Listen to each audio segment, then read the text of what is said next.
네, 안녕하세요. 머신러닝을 이용한 경제분석 기말과제 발표에 대해서 어, 말씀드릴 김민규라고 합니다. 저는 엔디게인 인덱스에 대해서 클러스터링을 한 것을 주제로 삼았고요. 그럼 바로 발표 시작하도록 하겠습니다. 자, 엔디게인 지수에 대해서 조금 먼저 설명을 드려야 될 것 같습니다. 엔디게인 지수란 노트담 대학교에서 글로벌 어댑테이션 이니셔티브에서 개발한 지수로 국가의 기후변화, 그 다음에 취약성과 적응 역량을 정량화한 지표라고 볼 수 있습니다. 총 180개국의 1995년부터 2022년까지 데이터를 포함하고 있고요. 국가별로 어떻게 이상기후가 발생했을 때 잘 대응할 수 있는지에 대해서 지표화한 지표라고 볼 수 있습니다. 일단 지금 밑에 보이는 것이 이제 총지수인데요. 엔드게인 총지수 같은 경우에는 두 가지 부분으로 나뉘게 됩니다. 첫 번째는 적응력 지수고요. 두 번째는 취약성입니다. 적응력이 높으면 높을수록 좋은 것이고 취약성이 높으면 높을수록 이상기후에 취약하다는 말씀입니다. 자, 이 적응력과 취약성에 대해서 이 서로 반대 부호인 경우인데요. 자, 적응력이 만약에 낮은 경우에 취약성이 높을 경우에는 이상기후에 대해서는 좀 취약하다, 잘 대응하기 힘들다라는 것을 말씀드릴 수 있을 것 같고요. 반대로 취약성은 낮은 대신에 적응력이 높은 경우에는 이상기후가 발생해도 잘 대응할 수 있다라는 것을 구분할 수 있는 지표입니다. 자, 그 취약성 같은 경우에는 6개의 부분으로 갖다 나뉘게 됩니다. 식량, 물, 건강, 생태계, 서식지, 인프라고요. 그 다음에 적응력 같은 경우에는 정부, 사회, 경제와 같은 경제적인 면을 조금 더 본 지수라고 볼 수 있습니다. 자, 이 총 지수와 폼에서 이 9개 데이터들 모두 0에서 1 사이에 정규화된 수치를 산술 평균하여 파악한 경우입니다. 이 식량에 대해서 어떻게 데이터가 산출되었는지 좀 궁금하실 텐데, 대표적으로 식량 같은 경우에는 곡물 생산량의 미래 예상 변화율, 식량 수입 의존도, 농업 생산 기반 등등등을 가중합을 하여서 가중 평균을 하여 가지고 지수를 갖다가 정규화를 하였다고 합니다. 자, 제가 궁금했던 것은 이것입니다. 자, 총 지수를 기준으로 갖다 했을 때 한국 같은 경우에는 오히려 2020년대 들어서 미국보다 더 앞선 경우를 볼 수 있습니다. 근데 제가 생각한 선언적인 생각으로는 미국과 한국이 경제적인 격차에 있어서 굉장히 많은 차이가 날 텐데 이상기후가 발생했을 때 더 잘 적응할 수 있다는 것을 조금 믿기가 힘들었습니다. 그리고 미국 같은 경우에도 이런 식으로 2000년대 중반에 갑자기 한번 뛰었다가 다시 내려오고 있는 추세이기도 하고요. 그래서 저 같은 경우에는 상대적인 비교를 하고 싶었습니다. 자, 그래서 기존의 엔디게인 지수만으로 개발국가의 상대적 취약, 또 적응력 증가 수준을 알기가 조금 힘들었습니다. 근데 만약에 그룹화를 통해서 적응력이 강한 국가 집단을 산출하여 비교를 할 수 있다면, 또 취약성이 적은 국가 집단을 산출하여 분석할 수 있다면, 더 상대적인 비교에 대해서 용이할 수 있겠다라는 생각이 들었습니다. 95년들부터 그 해당 국가가 상대적으로 갖다 취약성이 낮은 집단이었는지, 또 2022년대 들었을 때는 높은 집단이었는지 비교하는 것이 유의미하다고 생각했습니다. 제일 근본적으로 질문하고 싶은 건 대한민국은 1995년부터 어떤 군집에 속했으며 또 어떻게 변화했는지 제일 궁금했습니다. 자, 그래서 데이터 전처리가 조금 필요했습니다. 자, 첫 번째로 엔디게인 지수 같은 경우에는 아래와 같이 0과 1 사이에 정규화된 값으로 왔다가 나타나고 있습니다. 9개 지표들 모두, 뭐 취약성이나 적응력 모두 이런 식으로 가공이 되어 있고요. 여기 나와 있는 행과 열은 고정되어 있습니다. 1995년부터 2022년까지 그리고 180개국에 대해서 고정되어 있습니다. 자, 그랬을 때 이것을 바로 군집화를 한다고 하면은 여러 가지 문제가 발생합니다. 첫 번째로 매년마다 군집화를 할 경우, 그러니까 95년도에 군집 한번 하고 96년에도 군집화를 하고 97년에도 계속 이게 군집화를 하다 보면은 문제가 각 매년 그 국가들마다의 데이터셋이 달라지다 보니까 군집 결성이 달라지게 됩니다. 자, 그렇게 되면은 군집의 추세가 나타나지 않고요. 그리고 우리가 생각하는 군집, 뭐 예를 들어서 고단위 군집, 그 다음에 중간 단위 군집, 그 다음에 저 군집 같은 경우에는 그것을 비교하기가 힘들다라는 문제가 있었습니다. 자, 그래서 모든 데이터셋을 통일한 뒤에 패널 데이터를 구성한 뒤에 한 번만 딱 군집화를 실행함으로써 그 군집화의 추세를 알 수 있도록 하였습니다. 자, 두 번째로 모든 데이터를 바로 군집화했을 경우 몇 가지 문제가 발생하는데요. 우선 9개 부분의 피처를 두었기 때문에 그 중에서 가장 상관성이 높은 변수가 계속해서 중복적으로 영향을 줄 수 있는 가능성이 있습니다. 또 두 번째로 또 차원의 저주에 걸려서 여러 가지 문제가 발생하는데요. 자, 그래서 본 분석에서는 이를 방지하고자 PCA를 수행하고 나서 그로부터 얻은 주성분 스코어로 갖다가 군집화를 하기로 하였습니다. 또 취약성과 적응력 데이터를 원자료 그대로 돌렸을 경우에는 다음과 같은 문제가 발생합니다. 이것은 데이터에 대한 이해가 조금 필요한데요. 취약성 같은 경우에는 플러스의 방향으로 악화가 되는 반면에 적응력 같은 경우에는 마이너스의 방향으로 악화가 됩니다. 이렇게 되면 상관성이 반대로 나타나기 때문에 자료 해석이 조금 어려운 부분이 있습니다. 예를 들어서 군집화 자체는 될지라도 군집화 이후에 취약성 같은 경우에는 높은 경우에 적응력이 만약에 높아졌다. 그러면 상쇄되는 효과가 있어가지고 예를 들어서 PCA 스코어로 갖다 나타나면은 이것이 어떻게 증가하고 있는지 감소하고 있는지 이것이 증가하고 있는 건지 감소하고 있는지 해석하기가 어렵습니다. 그렇기 때문에 취약성 지표들에 대해서 원 마이너스 값을 해줘서 적응력과 방향성을 같게 해줬습니다. 총 지수 기존의 이 엔디게인 연구하신 분들의 경우에는 마이너스 값을 바로 치환해 주셨는데요. 저 같은 경우는 이것은 0부터 1 사이의 값이고 이것을 정교화하는 것이 중요하기 때문에 1 마이너스 값을 해주어가지고 정교화를 그대로 유지한 상태로 갖다가 분석을 진행했습니다. 두 번째로 이것은 시계열 자료이기 때문에 로그화를 취했고요. 또 이따가 말씀드릴 K-민즈를 사용하기 때문에 여기다 Z-스코어까지 하여 정교화를 추가로 진행하였습니다. 자, 그래서 엔디게인 클러스터링을 제가 실시했을 때 일단 첫 번째로 K-민즈를 사용했습니다. 그 이유는 엔디게인 데이터는 모두 0과 1 사이의 값으로 정교화가 되어 있기 때문에 변수가 스케일이 비슷하기 때문에 K-민즈가 더 적합하다고 판단하였습니다. 거리 기반이니까요. 자, 두 번째로 실루엣 점수 기반 엘보우 방법을 통해서 최저 군집수를 산출하려고 했습니다. 자, 그런데 두 개로 갖다가 계속 산출을 하는 것을 보았습니다. 두 개일 때 가장 실루엣 점수가 높았고요. 그 다음에 엘보우도 두 개일 때 가장 큰 격차가 나는 걸로 갖다 봤습니다. 하지만 두 개 가지고는 분석을 하는 데는 적절치 않다고 판단을 해서 일단 임의대로 군집수는 3개로 갖다가 설정했습니다. 중간 등급, 그 다음에 고등급, 저등급 이런 식으로 갖다가요. 자, 그래서 그 분석인데 이것은 코드를 같이 보면서 실시하도록 하겠습니다. 자, 일단은 데이터 같은 경우에는 현재 어떻게 되어 있냐면 제가 엔디게인이라는 폴더 안에 여러 가지 이코노미라든지 에코시스템즈라든지 아까 적응력과 취약성에 대한 9개 지표들을 다 넣어놨고요. 그 지표들이 데이터가 어떻게 구성되어 있냐면 이런 식의 시계열 자료로 구성되어 있는데요. 푸드에 대해서 1995년부터 2022년까지 각 180개 국가들의 데이터들이 나타나어 있습니다. 푸드뿐만이 아니라 모든 지표들이 다 이런 식으로 갖다가 구성되어 있습니다. 예를 들어서 근데 이 안도라 이런 국가들 같은 경우는 이 결측지가 포함되어 있죠. 자, 그래서 이 데이터들을 일단은 다 불러오게 됐고요. 이 CSV 파일들을 다 불러오고요. 그 다음에 이 데이터들을 다 통합하는 절차를 실시했습니다.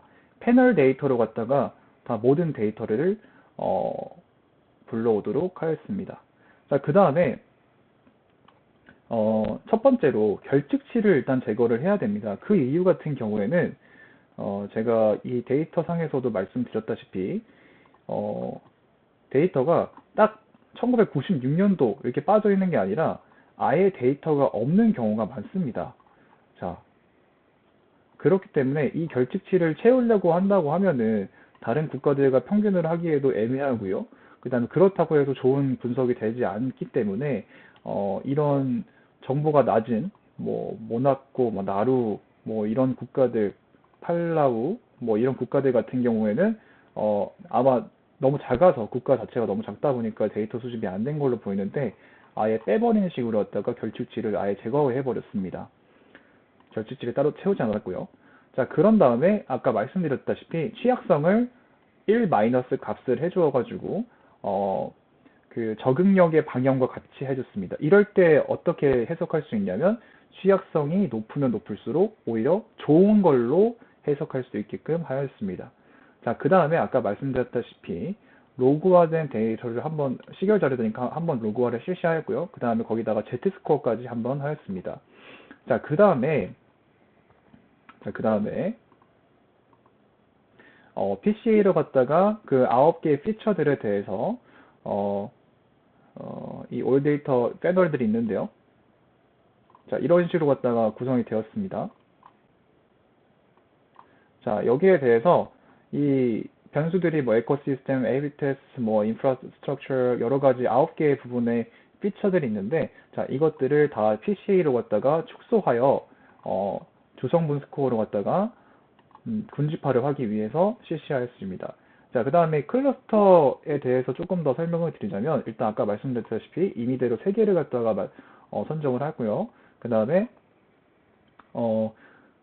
저희가 수업 시간 때는 유클리드 거리를 사용했었는데, 제가 따라 보니까 저희가 변수간 편차가 조금 큰 편이어가지고, 이에 대해서 적합한 경우에는 뭐 맨해튼 거리라고 하더라고요. 그래서 이것을 따로 집어 넣어가지고 한번 튜닝을 해봤습니다.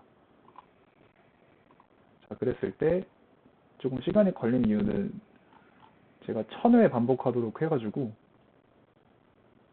네, 그런 식으로 해서 지금 현재 군집화가 됐고요. 자, 그 다음에 이 올 데이터에다가 저장해서, 자, 보면은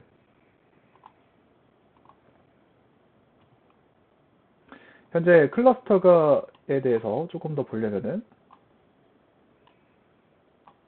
첫 번째 군집 같은 경우에 조성분 스토어로 왔다 보면은 마이너스 2.4, 그 다음에 두 번째 군집 같은 경우 2.5, 세 번째 같은 경우는 0.15 같은 나타나게 되는데요. 제가 적응력하고 취약성의 방향을 같게 하기 때문에 크면 클수록 좋은 걸로 왔다 했습니다. 즉, 두 번째 군집 같은 경우가 이 세 군집 중에서 가장 이상 기후에 대해서 잘 적응할 수 있는 군집이라고 볼 수 있겠고요. 그 다음에 세 번째 군집이 그 다음으로 갔다가 중간 등급이고요. 그 다음에 마이너스 2.4인 첫 번째 군집이 가장 낮은 군집으로 갔다가 볼 수 있습니다. 자, 그렇게 해서 저희가 연도별 클러스터를 국가를 조금 더 시각화를 하면요. 네, 이런 식으로 나타나게 됩니다. 국가별 추세를 조금 더 보면은 이 제일 좋은 클러스터 2였나요? 클러스터 2 같은 경우에는 편차가 조금 클러스터 3하고 계속해서 나는 걸로 갖다 보입니다.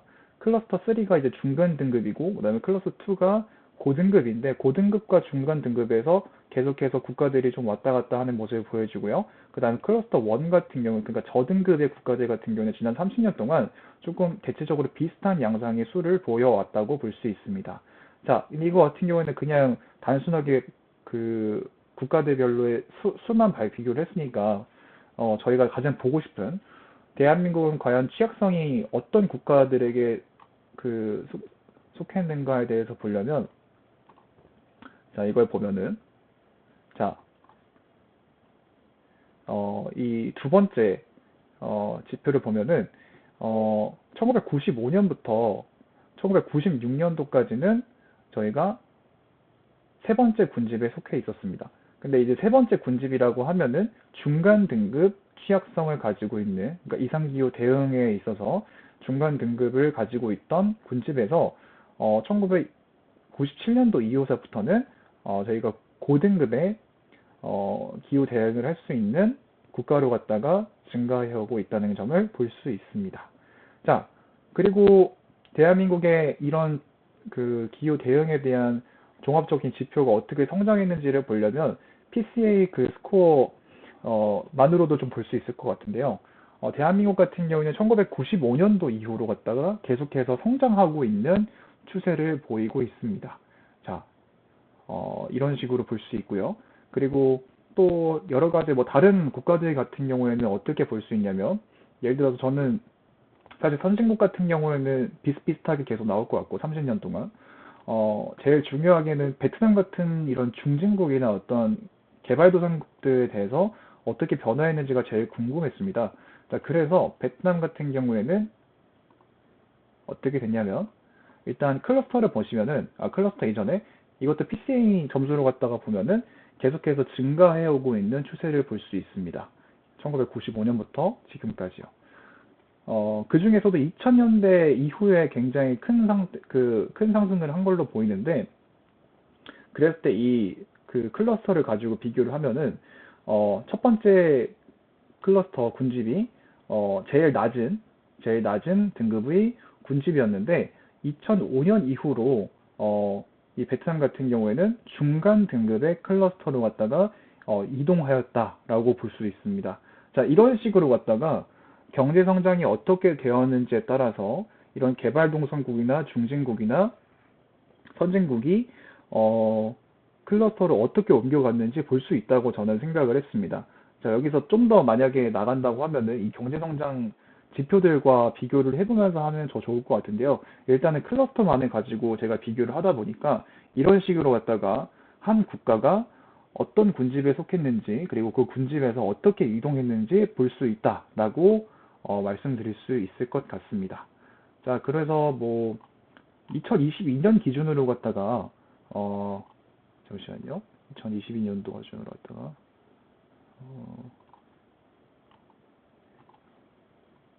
국가들이 어디에 속해 있는지 조금만 더 보면은,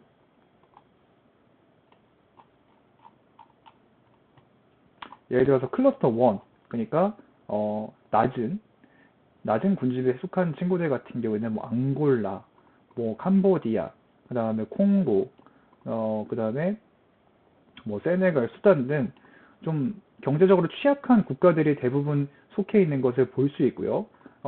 이 경우에 이제 1995년도서부터 2000년대 중반까지는 베트남이 여기에 속해 있다가 아까 말씀드린 세 번째 클러스터로 옮겨간 경우죠. 이제 클러스터 2 같은 경우에는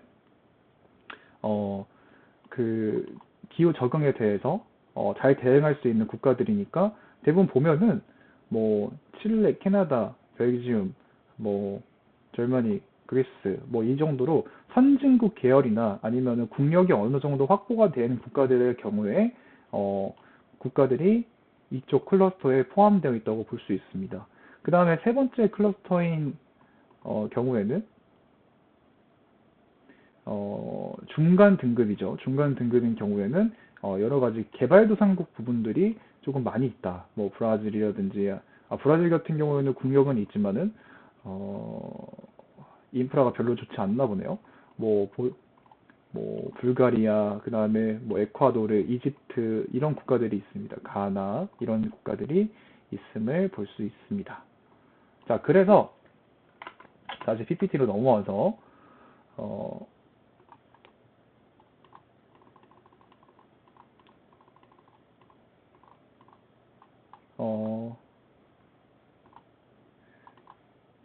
한국과 베트남 이런 식으로 봤고요. 결론은 이렇게 내려볼 수 있을 것 같습니다. 자, 첫 번째로 이상기후에 대비가 되어 있는 나라는 세 가지 군집으로 나눌 수 있을 것 같습니다.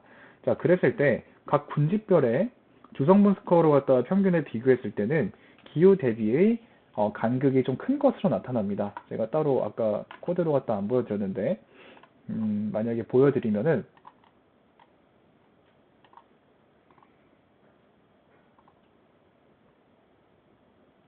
자, 이런 것처럼 그 푸드나 어떤 워터나 이런 식으로 평균이 그렇지, 그 1등급과 그다음에 1번 군집과 3번 군집 간의 간극이 조금 큰 걸로 볼 수 있습니다. 아마 이거 같은 경우는 2번 군집이 가장 높은 군집일 텐데, 가장 적응력이 높은 군집일 텐데, 2번 군집과 만약에 비교한다고 하면 그 간극은 더 클 것이라고 생각합니다. 자, 그랬을 때 대부분 고등급 군집의 국가들 같은 경우에는 선진국 계열이기 때문에 경제력과의 상관성을 가진다고 선험적으로 생각해 볼 수 있을 것 같습니다.